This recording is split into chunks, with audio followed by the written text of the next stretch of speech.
All right, music fans, welcome back. Harmless D here on the Harmless Dave channel, talking about real music and doing it in real time for a few real people out here just like you and just like me. All right, so my buddy, top researcher Tony the Internet Tiger, has struck again with a story on a very, I'll be honest, kind of a slow classic rock news day or music news day. Got VanZant though here before I get into this story because I'm not sure what's happening in the world today. I don't. But VanZant says always look up if you like Southern rock and a strong gospel presentation. Here it is. These guys are good. It's good to see Donnie VanZant back out there. I had heard he wasn't doing so well health wise, but he looks good. He sounds good on this. And it's good to see VanZant making more music, as they had a couple of great country albums a number of years ago. But this is more gospel, Southern rock, straight up rock, however you want to, categorize it. But it's really good. It is good. And I've even had patrons say, hey, how come you haven't been talking about VanZant? Well, here it is, VanZant. I love it. A top album for 2024. And it's got the right message. Jesus is the reason for every season. So we're in the Christmas season, right? Jesus can be more of the focus during the Christmas season. But for some people, when they hear Christmas songs, they might be triggered by, I don't know, Baby It's Cold Outside. Remember what happened with that? I still don't understand. Still don't understand that. I heard a version of that the other day on the radio. I was like, oh, okay. So radio hasn't completely capitulated. And on this one, though, you're not going to believe this. Some people will, but others won't. So people are calling on radio stations, and again, blame Tony for this article, to stop playing Do They Know It's Christmas? Now, here it is, 2024. We are at the 40-year anniversary of this song. If you were alive in 1984, or you were old enough to listen to this and go, yeah, this is cool. I mean, all of these different people, again, much like We Are the World, this is kind of similar. Do They Know It's Christmas? I think there were a bunch of celebrity-type people attempting to do good in their own way. And maybe it was somewhat misguided. Maybe it was pompous. Maybe it was presumptuous. But this song, the production of this song, when you hear this on the radio, you're like, that is so 1984.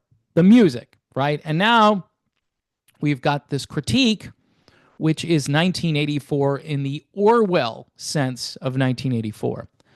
So anyway, the festive season is well and truly in full swing now, and that means we're blasting out those Christmas tunes.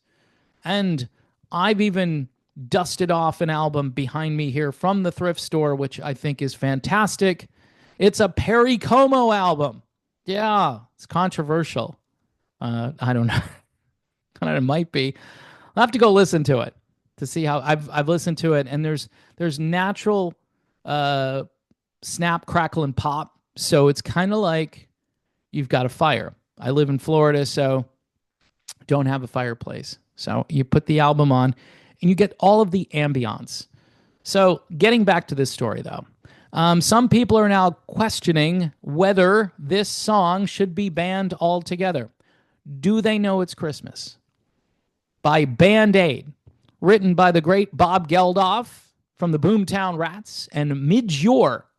I love just saying that name, Midjor. From the band Ultravox, both of whom had solo careers as well, released back in 1984, folks. 40 years ago.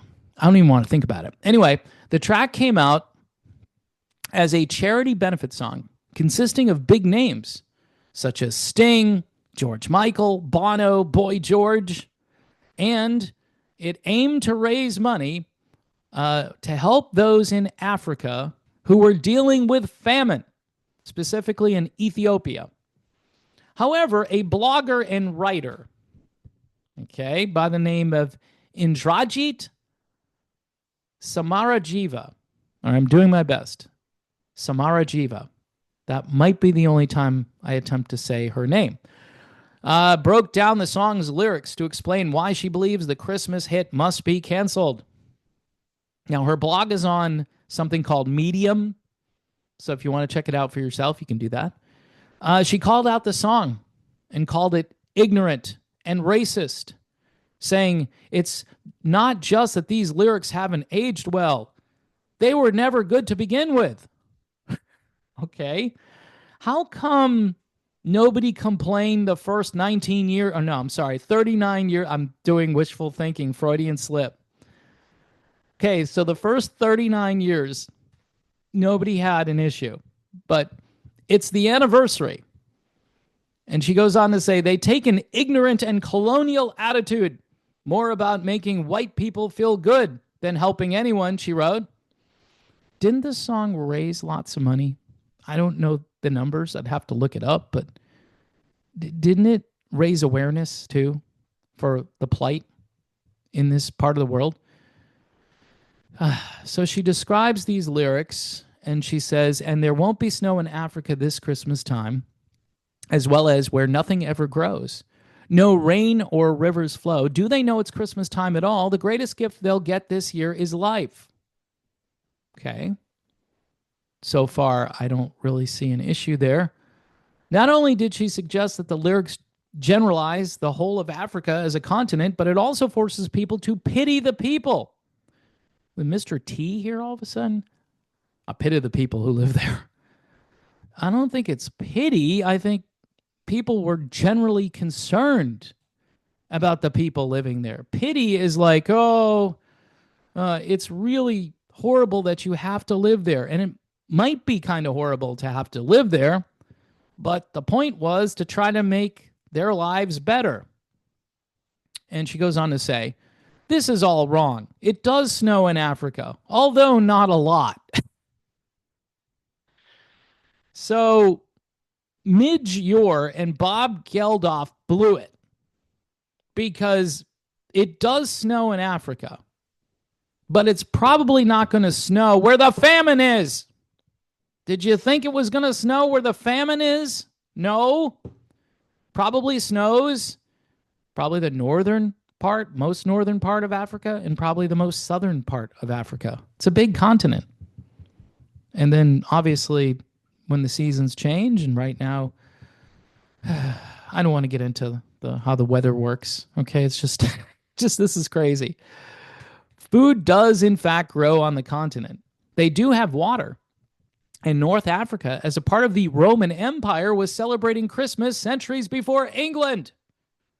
So she's suggesting that Bob and Midge don't know their history and now almost making a theological argument against them. You could say it's all a metaphor, she continues, but what does the metaphor communicate? That Africa is a desolate, dark place where white men have to get together to save it.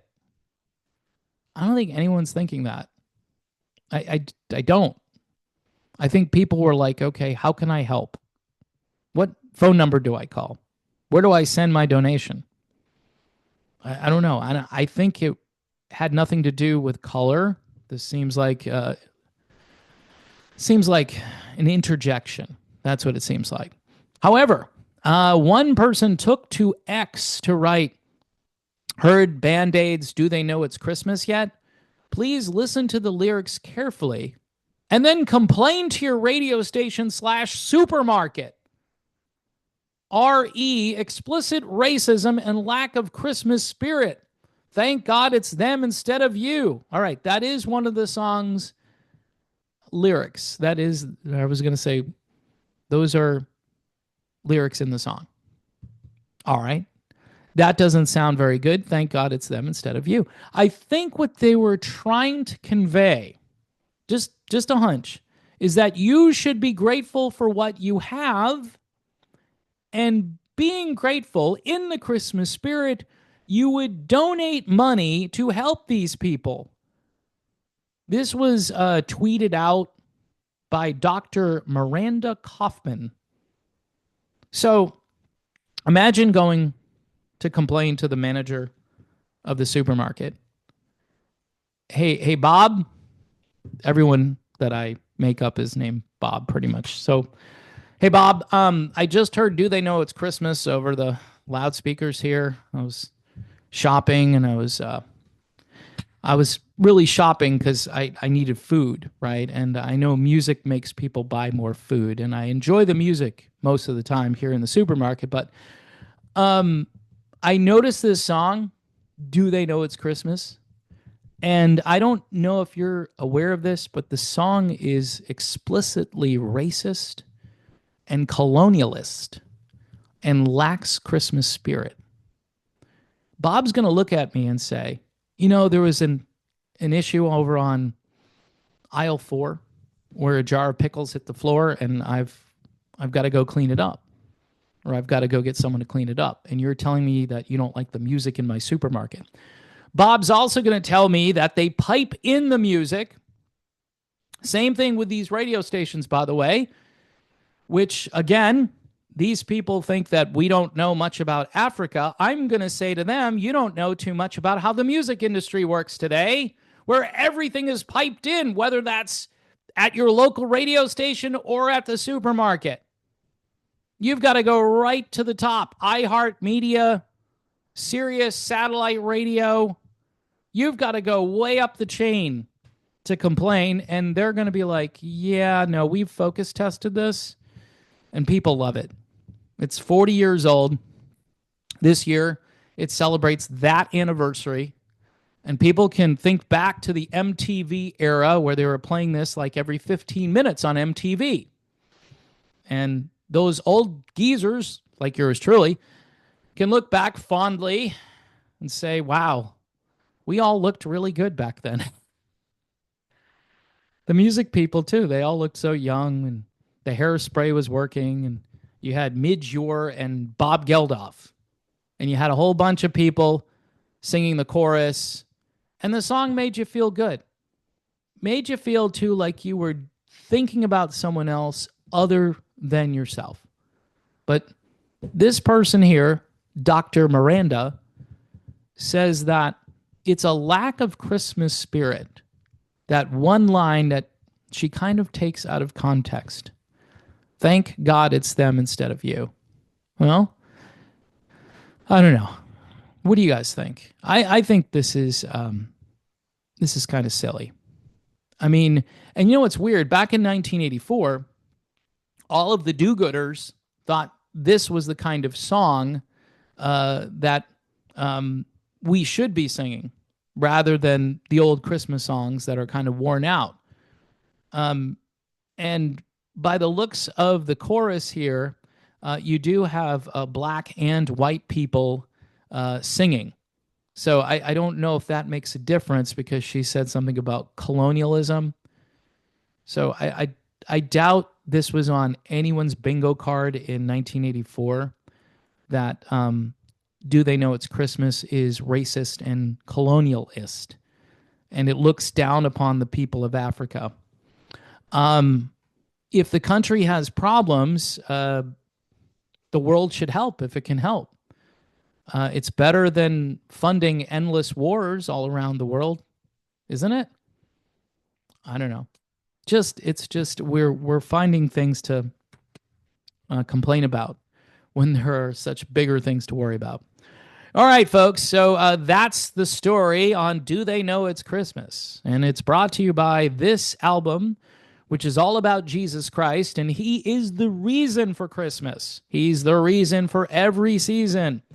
VanZant and Always Look Up, which is a pretty good idea, right?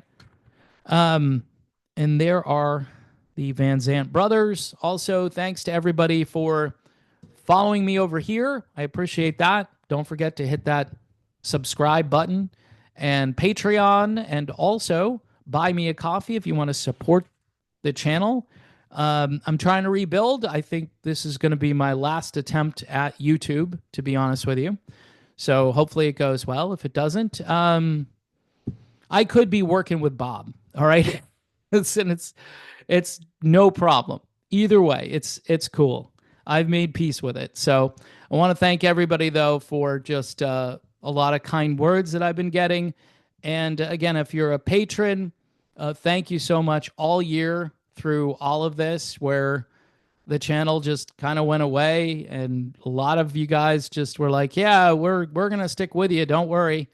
So there are a few patrons who have done amazing things this year to keep things going for me. But yeah, this is going to be it, folks. So hopefully the channel does well, and it'll take me 8 years to get where I got before. But you know what? I just have to eat right, exercise, and think positive things, and follow Jesus each and every day. God bless you all. And, it's the Christmas season. So enjoy your family and enjoy the season, because it does feel good at this time of year. And I know for some who've lost things, this is a rough time of year. So for those of you who have things to give, kind of like the song, blessings to bestow upon others, you should make sure that you check in on the older folks, on people who have no family, and just celebrate with them. Try to console them, be their friend, keep them company. That's probably the most important thing you can do at this time of year. It meant a lot to all of my older relatives who aren't here any longer. They just wanted somebody to talk to. So, when you lose your parents at a fairly young age, and you've got older siblings, and you don't live near anybody, it's a weird thing. You have to kind of remember all of those days as a kid. And those days were great. And those friends were also great. In 1984 was a good year. All right. It just was. It was a good year. But I would like to make 1984 fiction again at some point.